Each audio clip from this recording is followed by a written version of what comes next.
তারা এইটাই করবে। বাট যাদের আসলে কমিটমেন্ট ছিল, যারা জুলাই গণ অভ্যুত্থানকে ওন করে, তারা তো কমিটমেন্টই করেছিল যে তারা একটি নতুন রাষ্ট্র বিনির্মাণ করবে। সেই রাষ্ট্র বিনির্মাণের জন্যই আমরা ভেবেছিলাম জাতীয় সরকারের মাধ্যমে বা বিপ্লবী সরকারের মাধ্যমে এটা করতে পারবো। পরবর্তী যে বাস্তবতা সেটা হলো গিয়ে নতুন একটি রাজনৈতিক দল শিক্ষার্থীরা নিয়ে আসবে এবং সেই রাজনৈতিক দল আগামী নির্বাচনে অংশগ্রহণ করবে।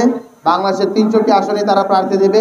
300টি আসন সহ বাংলাদেশে যদি পরবর্তীতে আসন বর্ধিত হয়, প্রত্যেকটি আসনে তারা প্রার্থী দিবে এবং সেই দল জয়ী হওয়ার পরে তারা সরকার গঠনের মাধ্যমে যত ধরনের চেঞ্জ এই গণ অভ্যুত্থানের আকাঙ্ক্ষা ছিল প্রত্যেকটি বাস্তবায়ন তারা করবে। এইটা হলো গিয়া জাতির কাছে, এই রাষ্ট্রের কাছে আমাদের কমিটমেন্ট। আমরা এভাবে এগিয়ে নিয়ে যাব, এটাই হলো কি আমাদের কথা। এবং আগামী নির্বাচনে আমরা আসলে পুরোপুরিভাবে, আপনারা ফেব্রুয়ারির মাঝামাঝির ভিতরেই, ফেব্রুয়ারি মাসের মাঝে আমাদের রাজনৈতিক দল চলে আসবে। আমাদের আরেকটা কোয়েশ্চেন এখানের ভিতরে করেছিলেন, শুধু কি ইয়াংরা থাকবে না কোল্ডরা থাকবে? এখানে তারুণ্যের প্রাধান্য থাকবে, নেতৃত্বে তরুণরাই থাকবে। তবে অবশ্যই অভিজ্ঞতাকে আমরা মূল্যায়ন করব, অভিজ্ঞতা ছেড়ে আমরা কখনোই যাব না। উপদেষ্টা মণ্ডলীতে শুরু করে বিশেষ ক্ষেত্রে হলো কি অনেক পদবিতেও আমরা যারা হলো কি আমাদের যারা সিনিয়র আছেন, যারা আমাদের পরামর্শ দিবেন, স্থানীয় গণ্যমান্য ব্যক্তিবর্গ সহ বাংলাদেশের গুরুত্বপূর্ণ ব্যক্তিবর্গ, তারা আমাদের রাজনৈতিক দলে স্থান পাবেন।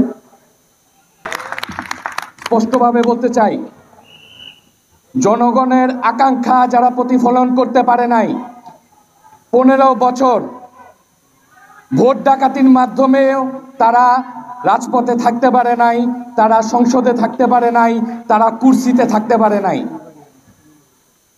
আজকে যদি নতুন কোনো রাজনৈতিক মুক্তি পাওয়া দল এই আন্দোলনের ফলাফলে রাজপথে এসে হুঙ্কার জানাতে চায়, তারা যদি বলতে চায় যে তাদের অধিকারী এই দেশে বর্তমানে এবং সামনের সারিতে তারা শাসনে আসবে, ক্ষমতায় আসবে এবং মানুষকে দমন পীড়ন করবে, এই ইঙ্গিত যদি তারা দিতে চায়, তাহলে তাদের জন্য এই আওয়ামী ফ্যাসিজমের উদাহরণ এখনো ফুটিয়ে আছে।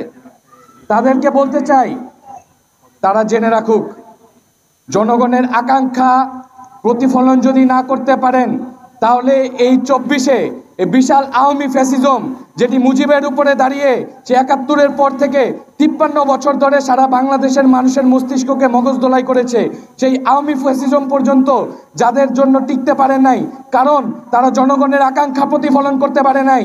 আর এখনো যদি আপনারা জনগণের আকাঙ্ক্ষার বাইরে গিয়ে কোনো কাজ করতে চান, জনগণের মুখের ভাষা জব্দ করতে চান, জনগণকে দমন পীড়ন করতে চান, তারা যদি আপনার ভয়ে কথা বলতে না পারে, তাহলে জনগণ এই 24-এর মতো আপনাদেরকেও প্রত্যাখ্যান করবে এবং আপনাদেরকে রাজপথ থেকে সরিয়ে দেবে।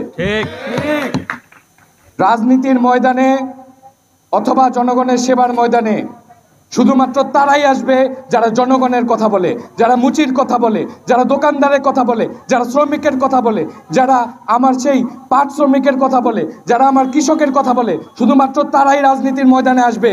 যারা ঘুষ করে